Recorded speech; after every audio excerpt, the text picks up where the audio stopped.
Hi, good morning, everyone. Thank you so much for joining us. The sun has definitely come out to play today, so I hope you're all going to be outside enjoying a little bit of it today. As you know, we're joined today by a wonderful speaker, Amy Hobson. Some of you may have seen some of Amy's sessions before, but today we're going to be going through picking your social media platforms. This is one of the topics that we had quite a few requests for, so hopefully some of you will find this useful. Just before we start, a few things. Oh, you've already said hi. As you know, we're leaving the chat open, so do feel free to say hello or communicate with each other and send us comments as we go through if you see something that's really interesting. We will definitely be doing some Q&A at the end, and I suspect there might be a few around some of the newer channels that Amy's going to go through. So please do put your questions through the questions tab, and that way I will go through them at the end, and also polls. So your feedback's really important. I've just popped a poll live, or I will do in a second, around times. So as a lot of us are starting to go back into our shops or into our stores, the time of which we do these sessions, your feedback's really useful to us. So in a second when the polls go live, please just let me know. And yeah, just lastly, we are live. So please forgive us if there's any technical problems. We haven't had any for a little while, touch wood. But yeah, please just be patient. And as always, these recordings will be available after the session as well. But yeah, it's fantastic to see you all coming in from all over the UK. So with that, I'm going to pass over to Amy. Morning, everybody. Yeah, definitely a sunny one today, which also unfortunately means my hay fever is a little bit off the charts. So if I sound a little bit gruff, if I keep having to wipe my eye, if I suddenly have a sneezing fit, or it sounds like I'm gone really, really gruff, apologies. For somebody who speaks for a living, my voice is always the first thing to go with anything like hay fever. So I don't normally sound quite this bad, but hay fever, if you're a fellow sufferer, you have my sympathies. I'm dosed up, I'm good to go. I'm even wearing an acupressure band on my elbow to try and combat it. It hasn't worked for me yet, but it's only been a week, so I'm still open-minded about it. But just to let you know that that's why I sounded maybe a little bit different to how you've heard me before. I'm not ill. I do feel like wearing a badge that says it's just hay fever, but not good when you have a sneezing fit somewhere in a queue. But to today's part of Staying Social series, which is picking your social media platforms. So just to give you a little bit of information about who we are, my name's Amy Hobson. I'm a digital marketing partner and trainer with a company called Social Bee. We've worked with Hive Group through Autumn Fairs and Spring Fairs for a while. You may have seen me speak at some of those if you come to any of the live events. I've been speaking at both of those for the last few years. And you can see here some of our clients. But one of the things that I need to point out in terms of digital marketing and those kinds of things, digital marketing, social media, email campaigns, the principles apply whether you are a big company or a small company. So here you can see some of the big companies I personally have done training with: Superdry, Boohoo, Pyrex, Visa, who we worked with on the Great British High Street campaign about 18 months ago.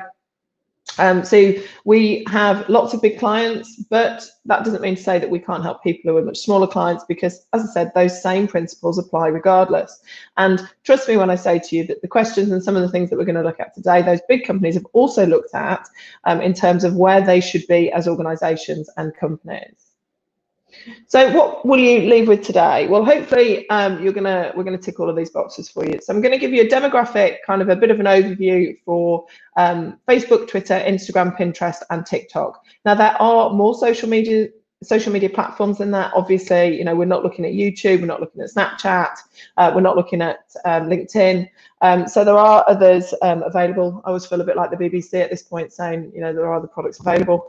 But we are going to look at the ones that we think are possibly more key for your industry than any others. And unfortunately, in an hour, we don't have time to talk about every single one of them. We'll also look, as I go through, I'll give you a bit of an overview of each of the platforms, including the pros and cons for each. So you get kind of a feel for each of them. They all fundamentally do the same thing, but they have a slightly different flavour for each of them, and we'll look at those as we go through. We'll look at how to identify your audience. There's some of the questions you should be asking before you start using social media, or if you're using it currently, some of the things that you need to check, some of the things that you may need to have a bit of a sense check on to make sure that you're doing it in the right or you're doing the right things, or more importantly for today's session, that you're doing them in the right place.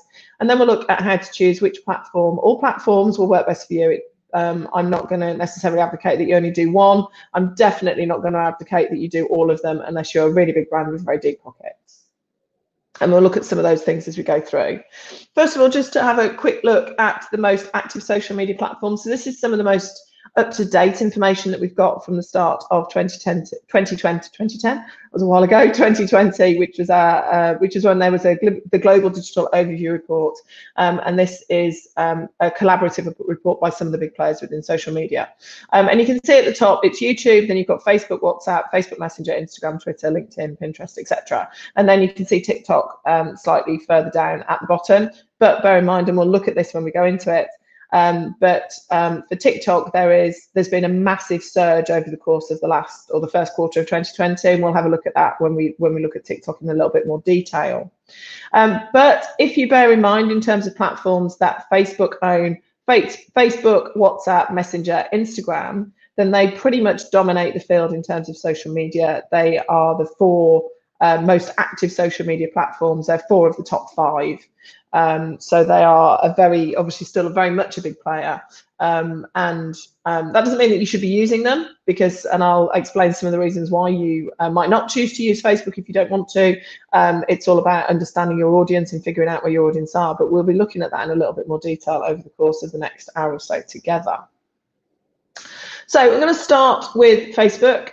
Seems obvious, obviously, as I've just said, they're one of the biggest players in the social media spectrum. So these are some of the stats. Now, one of the things that you need to bear in mind when you're choosing your platform is that it's not just a case of saying, well, everybody else is using X, therefore I should be using it. So just because everybody, in inverted commas, is using Instagram doesn't mean that you should be using Instagram. So it's important to understand those platforms, to do a little bit of research about them, and to understand other things as well, which again we'll come to as we work through the slides. But it's important to understand what that platform does, how it operates, what it's for, what its main purpose is, so that you can then make an informed decision about whether or not that's the right platform for you. And I'm not going to be able to sit here and say to all of you, right, I can tell you exactly which platform you need to be on, give me a company name and I'll give you the answer, because that isn't how it works. This is about us being able to guide you in the right direction, to be able to make your own decision about where it is that you need to be. Now, that may vary from country to country, that will vary from industry to industry. It really does depend on your business circumstances and what's right and the right fit for your business. So if we look at Facebook first, you can see here it's pretty much 50-50 male and female, slightly more female than male, but not a huge amount in it. And Facebook, one of the things that we love about Facebook is they're quite open in sharing some of their statistics in terms of their age ranges, their demographics. Some of the platforms that we come onto aren't quite so open, and you'll see that when we get to those slides. We can see here that the biggest age group is age 25 to 34, 18 to 24 below that one at 24%, then 35 to 44-year-olds, 45 to 54-year-olds. But there is quite a surge at the moment in terms of over 54, so 55 plus is actually quite a large growth group at the moment in terms of the percentages that it's gaining. And one of the big reasons for that is that there's an older demographic who are turning to Facebook to stay in communication and stay in touch with their younger relatives. It's kind of a bit the granny syndrome. My parents are in their 70s. They're on Facebook to stay in touch with my nephew, who very often he's in the armed forces. He very often serves overseas. So it's actually one of the easiest ways for them to make contact with him. I am no longer a friend with my dad after he commented on the length of the skirt I was wearing when I was on the night out with my friends. So, but there is that surge in that slightly older age group as well. And this is where it's quite interesting. 37 million users in the UK. So this is the biggest platform in the UK in terms of number of users. 83% of women and 75% of men, of all the people on the internet this is, so 83% of women and 75% of men are on Facebook. So that's a huge amount of people who are using it. Now, they may not be using it as actively as they did before, or they may not be using it in the same way as they did before, because as with all of the platforms, Facebook evolves, all of the platforms evolve, our needs evolve. So we didn't watch anywhere near as much video as we do now in 2015, for example. So 5 years has meant a massive increase in the amount of video that we watch. But more than 50% of the Facebook audience log in several times a day, which means that they are actually quite active still on Facebook. Now, they may be active in sense of being a voyeur, so they're just watching, they're just looking, they're just listening, but that doesn't mean that they're not there. Doesn't, just because they're not interacting all the time doesn't mean that they're not on there. And there's also that huge range. So my 13, well, my now 14-year-old, I've got 4 boys at home, and my 17-year-old, my 15-year-old, and my 14-year-old all use Facebook. My young one's only just turned 11, so he's not eligible for it yet. I won't let him have an account, no matter how much he wants one. But my 3 children are all on it, but they also use other social media platforms as well, because they use Facebook specifically to stay in touch with their scouting group. We're a very big scouting family. I've got 2 explorers, 3 explorers now, sorry, and a cub. And they use it because that's where that information is out. So they use it for groups, they use it to stay in touch with their relatives and our wider family as well. So they use it for a very different reason than possibly I use it, where Facebook's probably my most used social media platform. So it's all about figuring out not just necessarily what that demographic is, but what they're using it for as well. And bear in mind with Facebook that it is very much about B2C companies. B2B companies won't have as much success on Facebook as they will potentially somewhere like LinkedIn, for example. That doesn't mean to say it wouldn't work for any or all, but as a general rule, it wouldn't be somewhere where I would steer you towards if you were B2B. Interaction is absolutely key. So on Facebook, they want you to work for your credibility. It's all about storytelling. It's all about building a relationship. It's all about gaining the loyalty of your existing fans rather than acquiring any more. It is, as I'm sure any of you who know you're on Facebook, it is more and more difficult to get your content seen organically, which is where it becomes a thing about quality rather than quantity. But Facebook is really second to none in terms of building relationships and in terms of being able to build a loyal following and being able to communicate with them and nurture them and have a relationship with them, whether that's in a Facebook group or whether that's in the content that you regularly deliver on Facebook. Not quite so easy as it used to be to acquire them. Not to say that that's impossible, but organically it does become harder and harder, as we know, as they make changes to the algorithm. But the real value is in about getting your customers to engage with you. So getting them to buy into who you are as a brand, getting them to buy into your story, getting them to actively engage with you, because it's the engagement that actually matters more than anything else. It isn't about numbers. And pretty much all of the social media platforms, obviously we can focus on the numbers, but actually the number of followers isn't important. The number of engaged followers is what's actually important. And on Facebook, you should always be thinking about your target audience, always putting yourself in their shoes. And that's something that applies across all social media platforms, but particularly so, I think, with Facebook, where they really make you work for that eligibility for you to appear in people's timelines. But the more somebody engages with you, the more they'll see you in their timelines, the more they're likely to engage with you, the more likely their connections are to engage with you, because they can see what their connections are doing. And particularly with groups, groups is where you get the highest level of engagement. So particularly with Facebook, those groups can be valuable in helping to build and establish that kind of audience of interested customers, if you like. And particularly at the moment, I mean, I've taken part in quite a few online virtual craft events, online sales events. I've had showroom walkarounds. I've done all kinds of things on Facebook as I'm part of a group where people have turned to online to be able to sell, obviously during the last few months before we could reopen retail. So in terms of next social media platform we're going to look at is Twitter. Now, Twitter is a very different beast to Facebook. Fundamentally, it does the same thing. It gives us the ability to be able to share, but it is very different. Much more male than female, so 61% male to 39% female, which is obviously quite different to the demographics that we saw for Facebook. Similar demographics in terms of age ranges, so 18 to 24 is 24%, but the highest group on social media, on Twitter, sorry, is the 25 to 34. Now, what that generally indicates, particularly with the 25 to 34-year-olds, is that they were kind of around when it started to become a thing. So these are the people who 15 years ago were kind of like the 15 to 24-year-old age group, where social media became a much bigger deal for everybody to be involved on. And obviously 15 years before that, when they were between 10 and 19. So it's a big, that kind of clearly shows that audience. And it's it's not the same on all platforms, but that 25 to 34 tends to be one of the biggest audiences. 35 to 49-year-olds, 21.9%, but obviously that bulk of people are between 18 and 49, and then 50 plus is 15.1%. Of all the people on the internet, there's only 24% of women and 21% of men, which if you compare that to Facebook is obviously significantly less, but there's still 17.75 million users in the UK. And 42% of Twitter users will log in daily. Now, Twitter is a very different beast to Facebook, as I said. So Facebook is very much about storytelling. It's about weaving a connection with your customers, about building relationships. Twitter is much more about broadcast. It's also much more suited for B2C and B2B. If you think about the spectrum of social media, which I'm sure you do all the time, but if you think about it in terms of the spectrum, where you've got B2C on one side, you've got B2B on the other side. B2C is your Facebook, Instagram, Pinterest, very much sits in that B2C.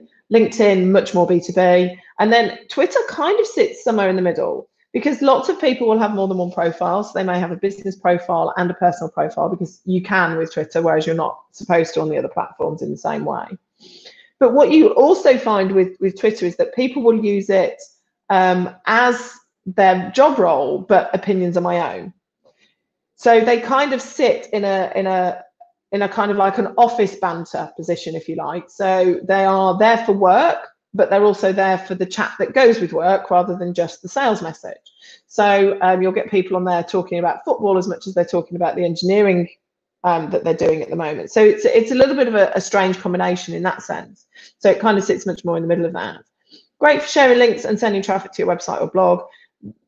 In my personal opinion, Twitter, I think, is probably one of the hardest ones to manage because it moves the quickest. So the average lifespan of a tweet is about 25 minutes. So that's how long it lasts before it just disappears, before if nobody's done anything with it, nobody's interacted with it, nobody's favorited it or retweeted it or commented on it or done any of those things, then it lasts about 25 minutes, which is why even with it's more of a broadcast service, if you like.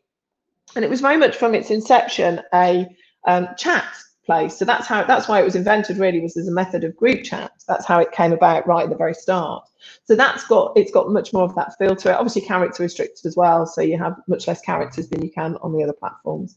But it is great for keeping up to speed on your industry. Everything's out there. There's very little that's private on Twitter. So other than a direct message, a private list and a private follow, then it's all pretty much out there. Which means that there's also a wealth of information that you can find on there. So it's got a much more advanced search feature. You can network using hashtag chat. So it's really good for local.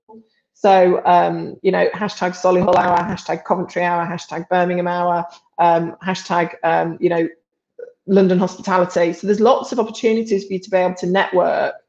So it's actually quite good from a local perspective if you pick and choose the right things for you to be doing within that. So moving on next to Instagram, obviously owned by Facebook. So there is very much a synergy there. There's obviously a very close relationship there. And obviously, as if you manage both, you'll know for advertising on Instagram, you need to do that through a Facebook business account anyway. So Instagram demographics, fairly similar to Facebook in that it's roughly 50-50, so not a huge disparity there, 56 female and 44% male. And then you've got obviously a very big growth group here in 25 to 34-year-olds, which is your 35%, 35 to 49, 16.6%, and then 18 to 24 is 29%. Now, one of the biggest growth groups on Instagram at the moment is females aged 35 to 49. Not necessarily that there's an exodus away from Facebook, because they are still using Facebook, but that Instagram is much more brand-led. It's much more about branding. I know, for example, on my personal Instagram feed, I follow a lot more brands and companies than I do people. And I think that's fairly common. That's not unique to me. Of all people on the internet, 43% of women and 31% of men. So still not at Facebook levels, but higher than Twitter, sorry. And there's 25 million users in the UK. And users spend an average of 28 minutes per day on the platform. Now, when you think about 28 minutes, so let's say half an hour in terms of 24 hours a day, that may not seem very high.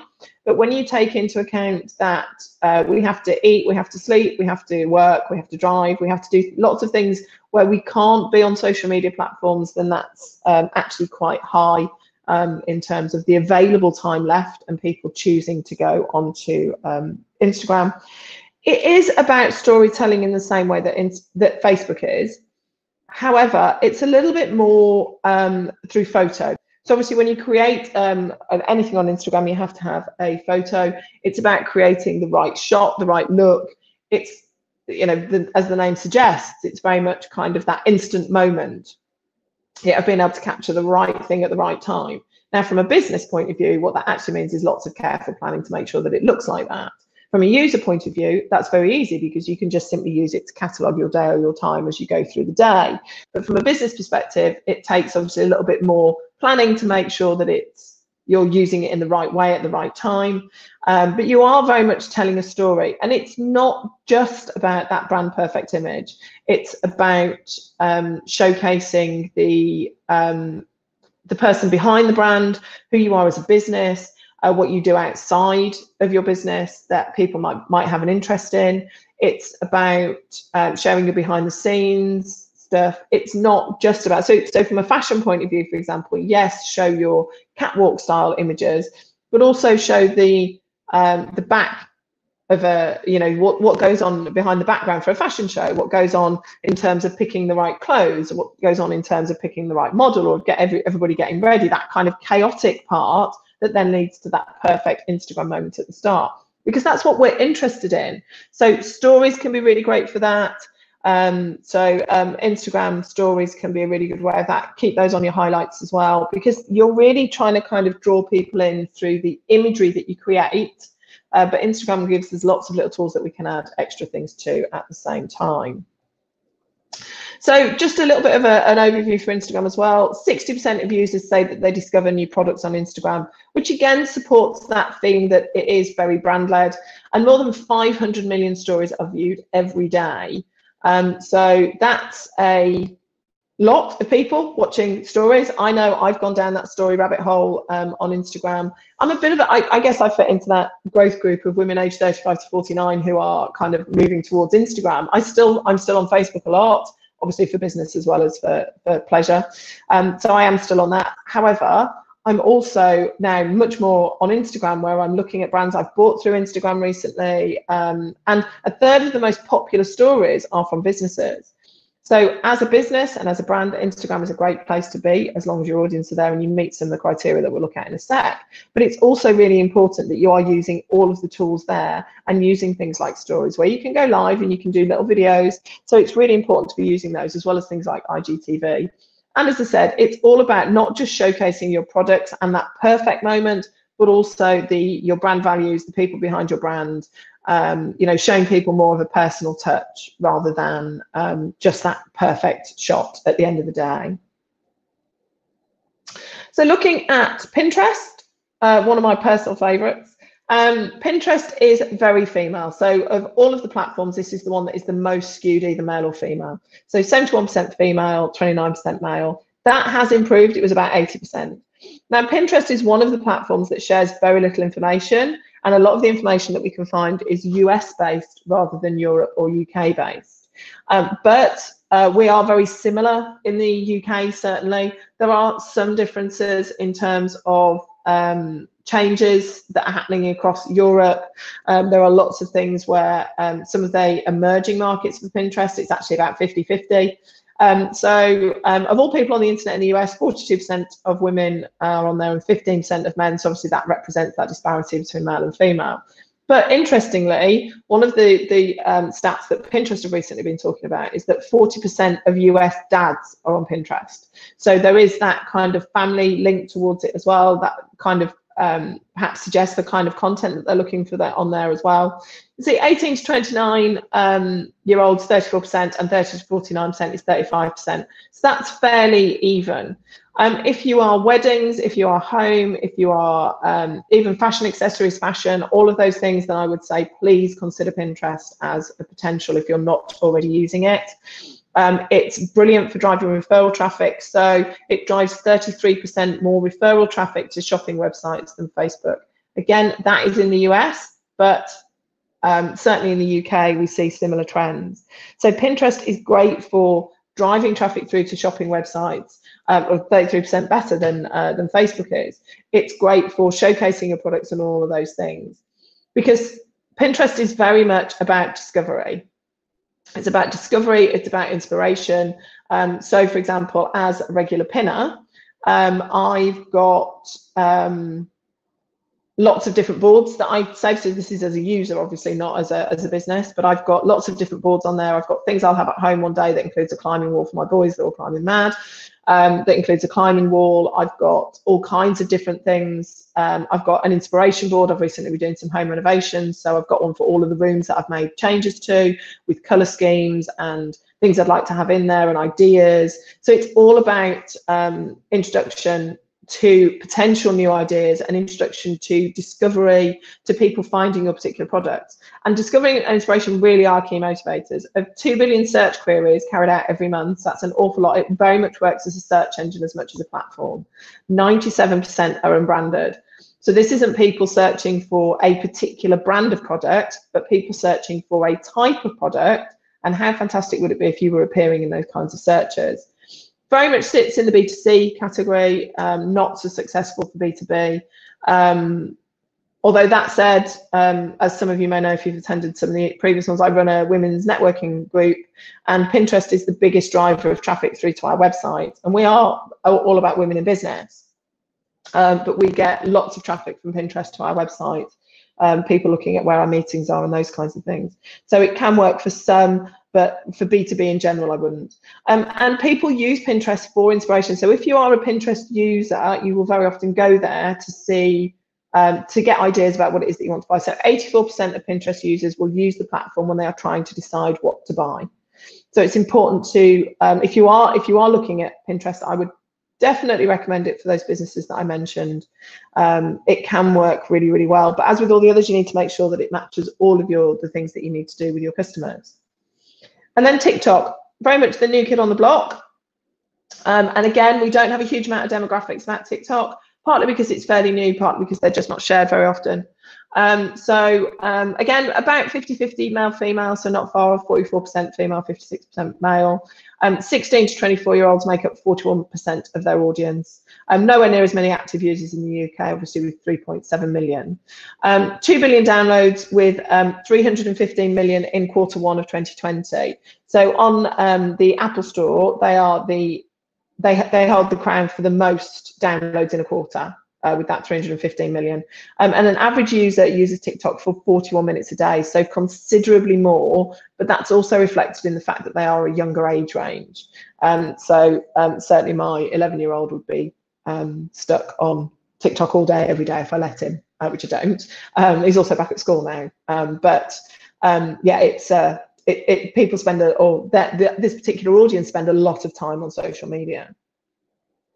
So for those of you who don't know what it is, it's 15-second long videos, which can be linked together to create a longer video of up to 60 seconds and is usually set to music.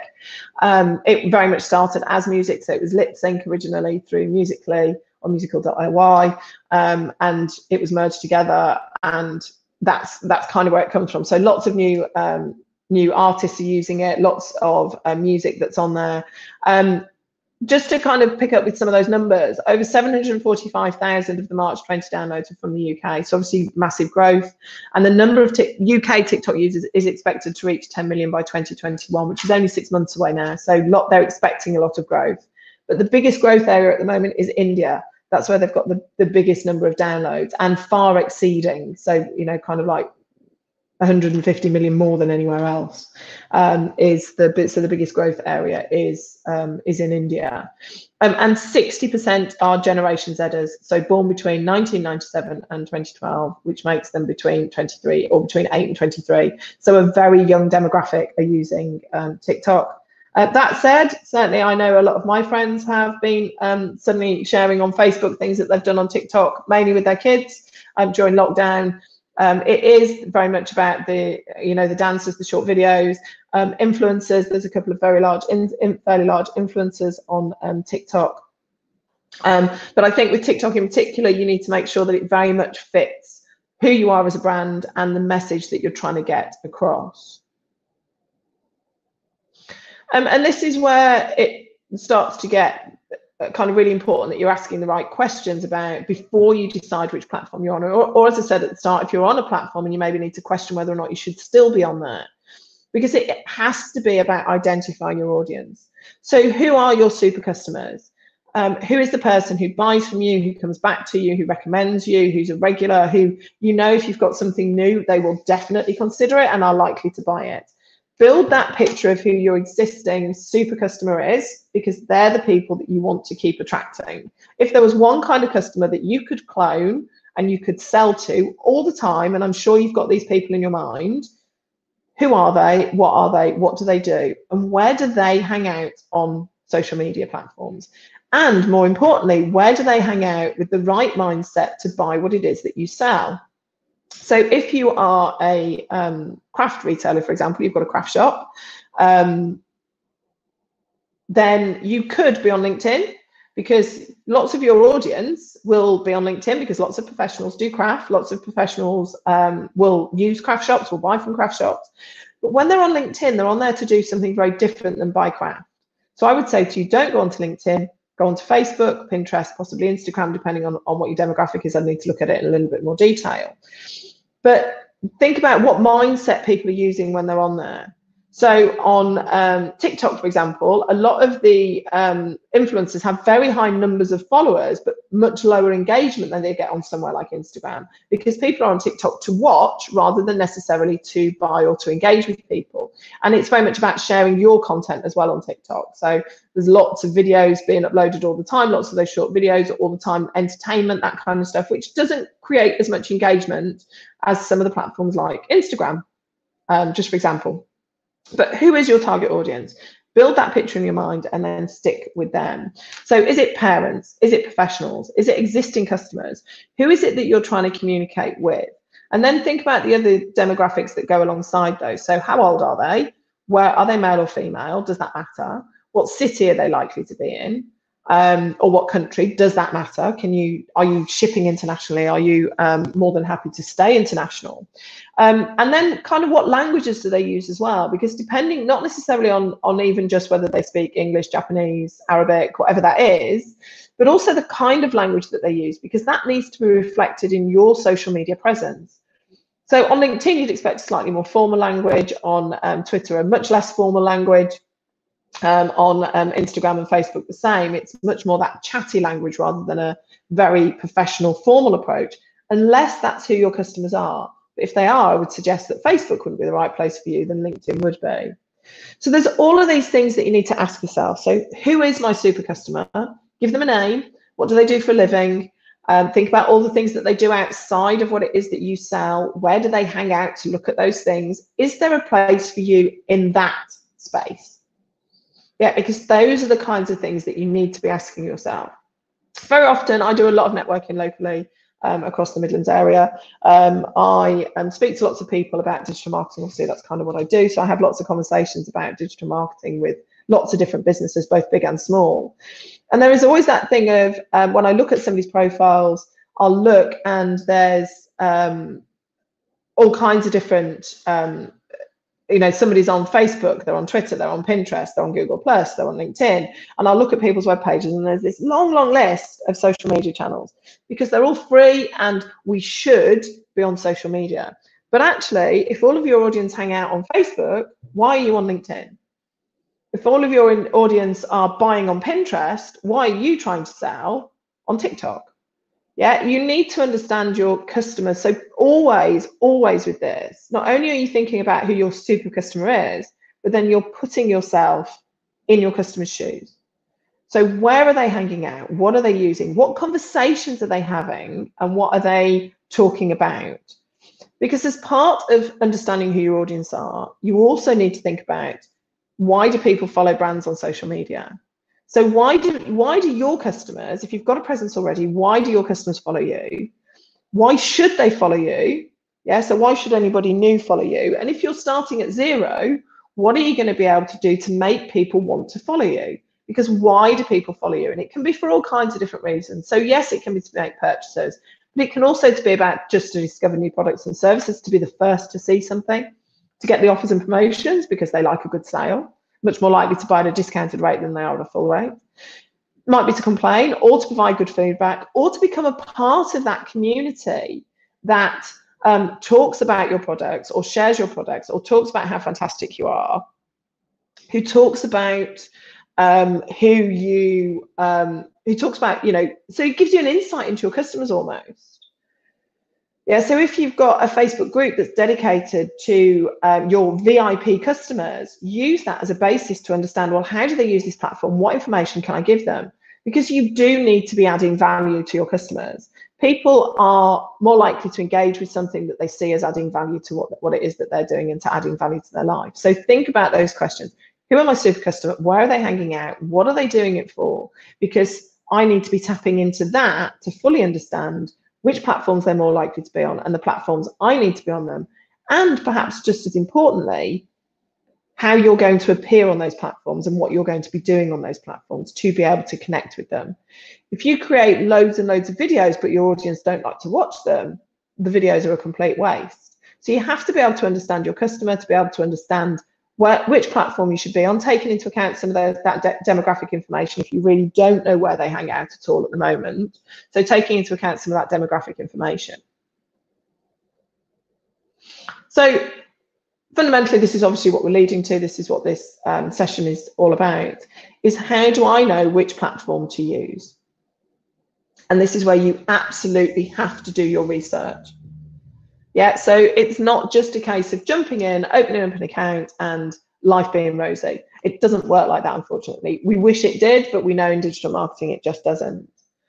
So you need to do your research. You need to understand what are your objectives. So if you want to build a base of loyal fans that you can tap into on a regular basis, then Facebook might be the right place for you. If it's something that you want to use to drive referral traffic to your website, then Pinterest might be better for you, obviously, depending on what it is that you sell, what your product or service is. What kind of content does your audience like? Yeah, because that should definitely inform what kind of platform you're on. If they like the short 15-second videos that are just about entertainment and great, be on TikTok. If they don't, if they're more likely to want to see a how-to video, a slightly longer video, if they're more likely to want to be able to invest some time in what it is that you sell, then you might be better off sitting on Facebook or potentially Instagram. And think about, where are your audience now? So where are they currently hanging out? That doesn't mean to say that they're going to stay there forever. So like I said, on Instagram, one of the biggest growth groups is women aged over kind of 35 to 49. So they're a big growth group.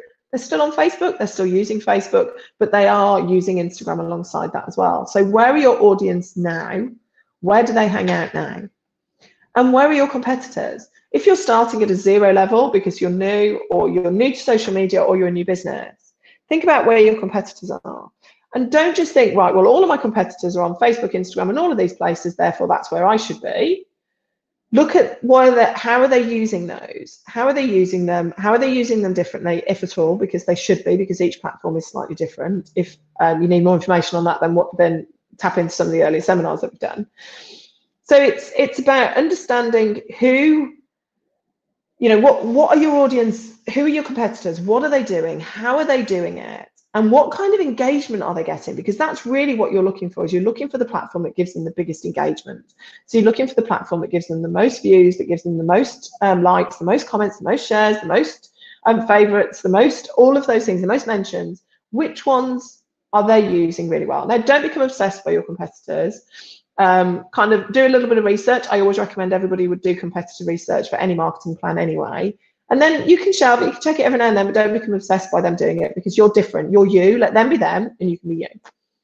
But when you've done that kind of research, you've looked at all of those and you've answered some of those questions, then the platform which best matches your audience, your goals, and your content is the best platform for you. So in terms of when you've answered some of those questions, you may find that you've got one platform that particularly stands out, but you've got another one that would actually probably be worth a go as well. Now, unless, as I said right at the very beginning, unless you've got very deep pockets, a very big team, and lots of time on your hands, I wouldn't suggest that you went across all the different platforms. I would suggest that you did one or two, did them really, really well, and then looked at alternatives. So pick the ones that best fit your audience, your goals, and your content, so the type of content that you want to create and the type of content that they want to view. So once you've matched those, pick the 2 platforms that are best for those, or you may just have one that's a really clear winner. That's fine, concentrate on one. You don't have to be on everything. Yeah, because if your audience are hanging out on Facebook, you should be hanging out on Facebook. If your audience are hanging out on Twitter, you should be hanging out on Twitter. You don't have to do Facebook as well if they're all on Twitter. It's a little bit of a waste of your time to some degree, particularly if you're on a budget of time as well as money. It's not just about money. Sometimes it can just be how you manage it and how you can best manage it. So you need to answer those questions to then decide and determine which one is the right platform for you. Now, amongst the audience that are with us at the moment, so just over 100 people watching now, there will be differences. Yeah, there will be differences even in exactly the same industry, selling similar products. There will be differences depending on the content that you want to create. It may be that you've got a slightly different audience model or a slightly different business model. So it's important to find the one that works for you more than for anybody else. So that's it for today in terms of slides and in terms of sharing. Obviously, we've got time for Q&A, but just to give you a couple of bits of information about us and what we're doing to help within online retail in particular at the moment. So please join our Facebook group. We have a active Facebook group. It's fairly new, but it is growing literally daily, and that's facebook.com/group/online retail marketing. You're more than welcome to join us there for hints, tips, information, for sharing, for looking at best practice of other people, loads of ideas and things being shared in there. So look for our online retail marketing group on Facebook.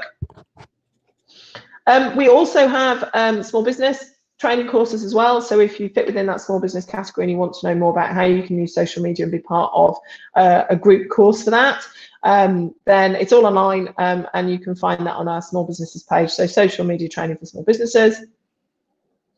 And we also value your feedback. So if you can use your phone to take a quick shot of the QR code, it'll take you through to a feedback form, or you've got your bit.ly link there as well. So you can just go straight through to the link if you prefer. We are always looking for feedback. We're always happy to make suggestions about future webinars, as well in terms of the relationship that we have obviously with Hive. But also if you've got something in particular that you'd like to see, we've got lots of blogs, we've got lots of free resources. We've also got this. So if you wanted to win, I say win, it's not really a prize. It's chosen at random, but it isn't really a prize. You don't have to do anything, or you don't have to give us a TikTok dance or anything to get in. But we do have a 30-minute digital marketing consultancy session for free. We only have 2 spaces available. So if you go to the socialbee.co.uk/consultancy page and log your information in there, then 2 people will be picked tonight at random, and you can use that 30 minutes for whatever you want in terms of digital marketing. So fixing a problem, helping to pick which platforms you should be on. Obviously, if you're on today's, that could be something that's interested to you, and to audit your website together, so to take you through some of the things that we would look at if we were doing a website audience, or just to pick our brain if you've got a technical problem. We'll ask you lots of questions beforehand so we can make sure that we match you up with the best possible person for your questions and for your dilemmas. And we have got lots of free resources. We've got a podcast, we've got sign up to our newsletter, we've got a resource hub. So we've got lots of information, lots of free downloads that you can use our knowledge and find out more about what it is that we do. That's great. So any questions? We've had a few. Just to add to that, for all of those links that Amy's just had, I know Evie's posted some in. You'll also get all of those links in our email where we send you the link to the session, and also the link to the Facebook group is in there as well. And what I would add is that is specifically for retailers. And from what I understand, I think quite a lot of you joined last week, so there's a really good opportunity for peer-to-peer learning there. So definitely worth a join. Right, we do have some questions. Some quite straightforward. We had one from, I'll just run through them. We had one from Mandy when you were going through Facebook, and what she said is, what are the pros and cons of starting a Facebook group as opposed to having a page? It depends how you label it. So if you want to, so if for example you were in retail and you wanted to set yourself up a VIP group, great. You need to give people a reason to be a part of that group. So don't, what I say is a lot of businesses that I've seen recently have started have got a page, they've started a group, and it just duplicates the content. So there's no real incentive for people to want to join the group. You need to make sure that you've got an incentive. So only do it if you know that you can provide good value in it for a start. But one of the biggest advantages is that the algorithm is more likely to show content from groups than it is from a page. So a page is like your shop window. A group is the equivalent to a group of people coming in and having a mooch around and saying, oh, I love everything that you've got. What have you got in my size? And that's how Facebook view it. So you're much more likely to see content from your groups than you are regular content from brands, because you're kind of, by signing up to that group, you're kind of indicating to Facebook that you have a particular interest in it. And then the more people engage, the more people will be able to see it. So that's one of the biggest advantages. It's not a way of kind of cheating the algorithm, which, if you've just got exactly the same content in both, is why it just won't work for you. And do you know what? Facebook are quite savvy to that kind of thing. Yeah, the algorithms pick up if all you do is post on your page, then post in your group the same content at the same time. They see that. And what you really want to use a group for is to stimulate a conversation with your customers, to ask their opinions, do sneak peeks, do previews, access to sale links earlier than anybody else. So kind of give them a real reason to feel special and to feel loved, and you will definitely get the benefits from it then. But as I said, it's difficult unless I know what industry or what people are particularly using it for. But as a general rule, your groups will give you more engagement with your followers. That's great. And a really interesting question came through from Katie. She says, if you want to close a channel, i.e. something like Twitter, what's the best way to do it? Do you switch it off or let it become gradually inactive? Any recommendations? Yeah, what I would normally suggest you do is, particularly with something like Twitter, is I'd pin a tweet to the top that says, we're no longer tweeting, but you can find all of our content on, with a link to wherever it is that you want them to go, whether that's Facebook or Instagram. And just be kind of honest about it, pin it to the top, let people know. And I would never say to just shut something down. You're better off leaving it there with a pinned tweet at the top that says we are no longer tweeting. Or if it's on Facebook, because you're now on Twitter, pin something to the top that says we are no longer posting on Facebook, but you can find all of our content, all of our ideas, all of our inspiration. Come to Facebook for, and give them a reason why they should click through to use it.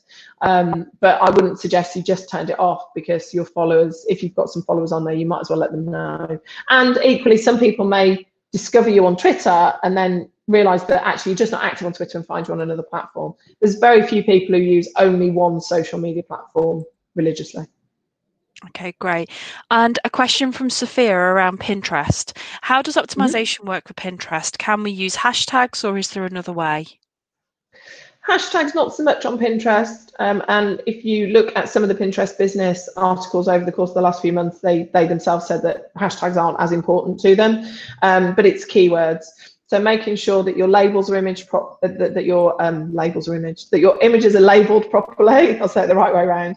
So make sure that all of your images are labeled properly when you upload them descriptively. Make sure that your description is kind of keyword rich, so it has all of those things in there that people are likely to search to find you. So make that descriptive.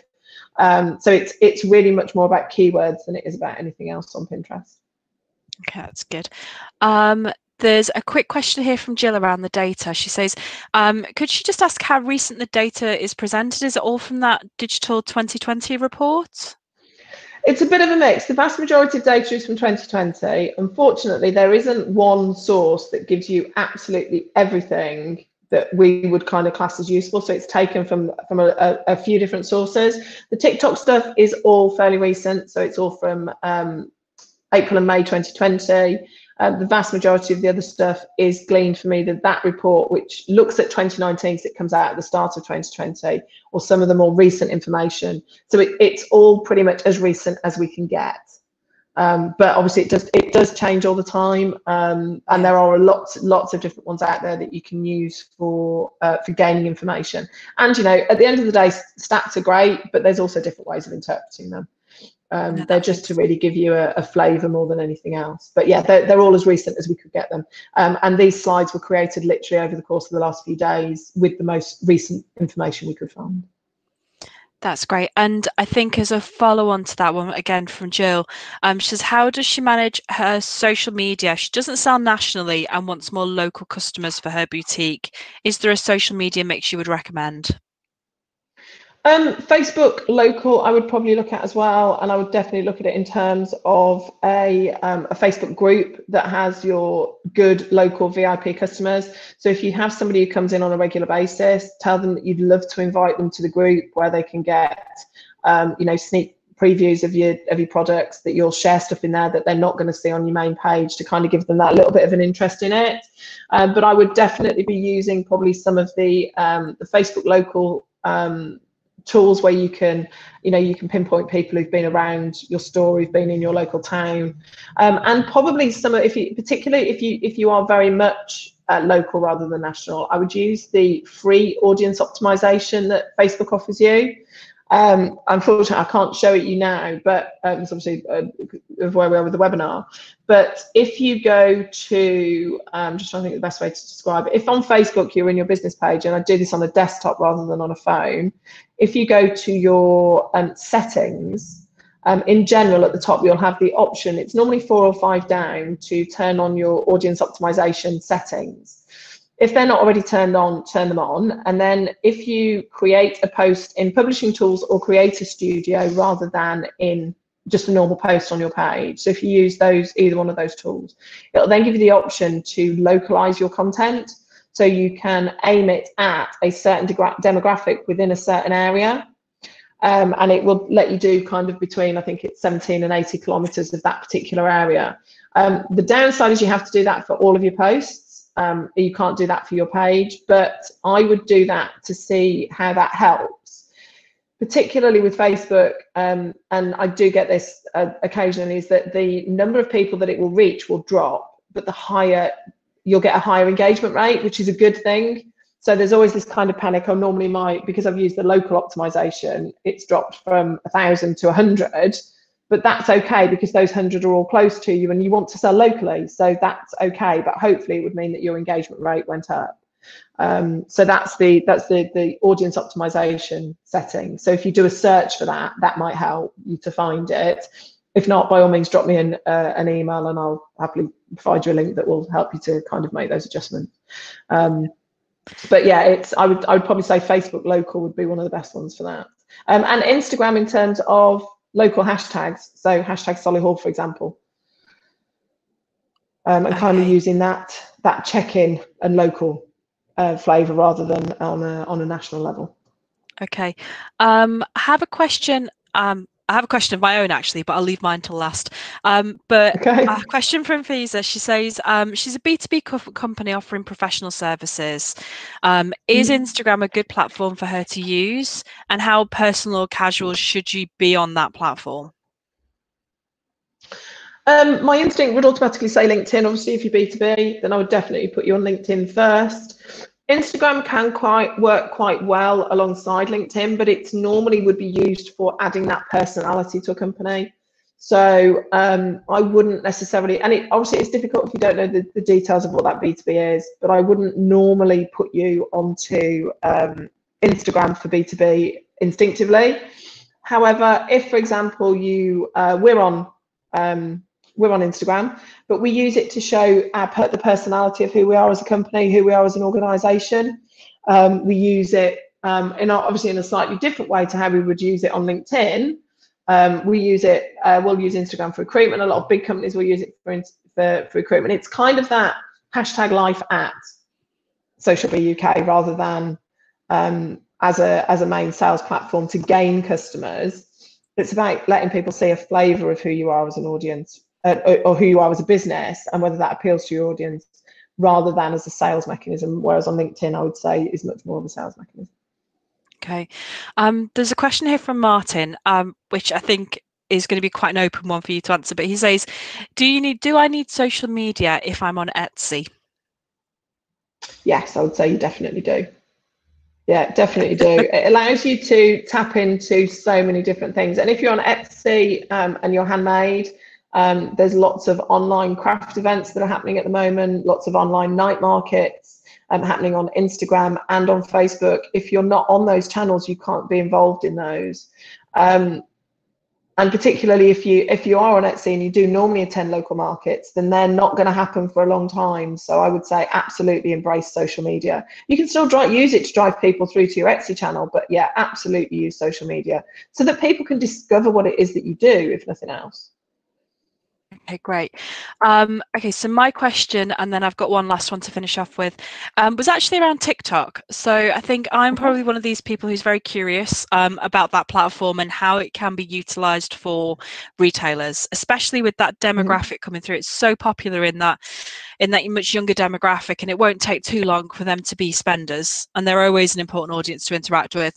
Are there any good brands that are using TikTok well? Have you seen any good examples of people in the retail space engaging on there? You can say no. Probably not. Okay. But to be honest with you, just because I'm not a massive TikTok user, so we can probably, as an organisation, I'm sure that we know some examples, and I'm sure that we can share those with you. But yeah, as an individual, my answer honestly would have to be no.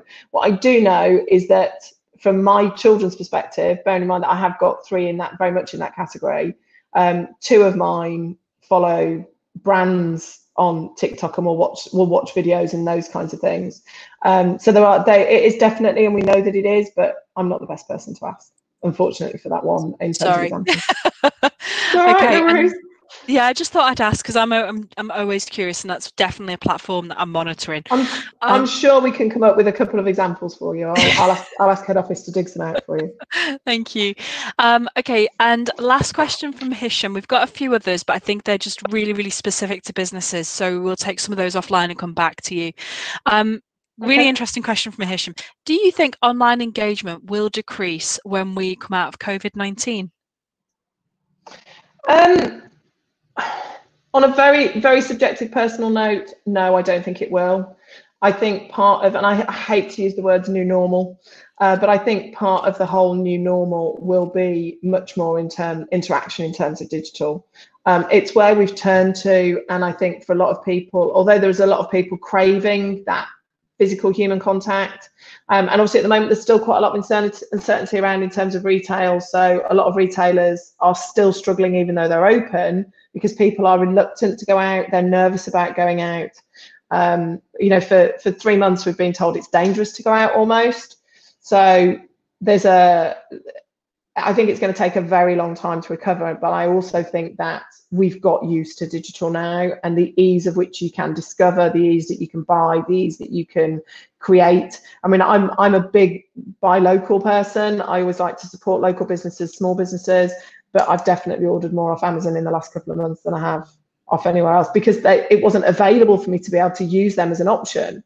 I would have happily used them as an option, but I had a need, Amazon filled it. So it's kind of making sure that you're in that space to fill those needs. And I honestly think that the new normal is going to reflect a lot more in terms of digital, even in terms of, restaurant, hospitality, everyone's going to table service, app-based ordering. So even when you're in that, click and collect, all of those are going to have a massive impact, I think, on how we go out, how we socialize, and definitely on how we shop. Yeah, just to add to that, because I've seen some interesting online sales figures. So last month, 60% of all shopping in the UK happened online. Now, generally, even for the last few months during lockdown, that's actually only been sat at about 40%. Added to that, online penetration in the UK has generally, and that means how many people are shopping online as a percentage of everybody. Now, for that entire of last year, it's been between about 18 to 20%. It's been growing at around about 2%. Last month it was 32%. And it's been growing by about 2% each month. Now, why is that significant? It's significant because we've been locked down long enough now for people to have developed new habits. There's a lot of research that says it takes 66 days to build a lifelong habit. We've been locked down for nearly 80. So people, like Amy has just mentioned, have gotten used to shopping online. They've gotten used to a new way of interacting with brands. And that's not something that's going to go ahead. I suspect everybody on the call will have examples of places that they've discovered locally that they're going to continue to use. In the same way, you'll have had to have engaged and bought things online that you would never usually have bought online. You would have went and found in person. So I think online engagement is just going to set to increase. And I think that's a good thing. It opens opportunity for everyone. Yeah, and I think the click and collect mentality as well, particularly while we're still going to have social distancing in place, it's going to be around for a while yet. I think it's going to take a long time for us to get back to what we would consider as normal in January of this year.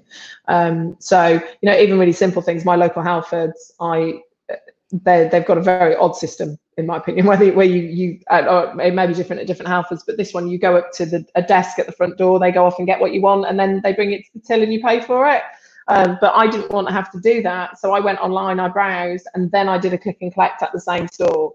So I think it's acknowledging that we will be looking for alternative ways to be able to pay, and if you're in a competitive market, one allows you to do a quick click and collect or free delivery service, and one you have to go in, you have to do those things. I think at the moment you're going to lose out on that competition, because that's what we're used to, and that's what we now feel more comfortable with. So I think it's I don't know if we'll ever go back to the way that we were before, unfortunately, particularly for retail. But I think the companies that are doing really, really well are the ones that have been able to adapt and have been able to introduce that.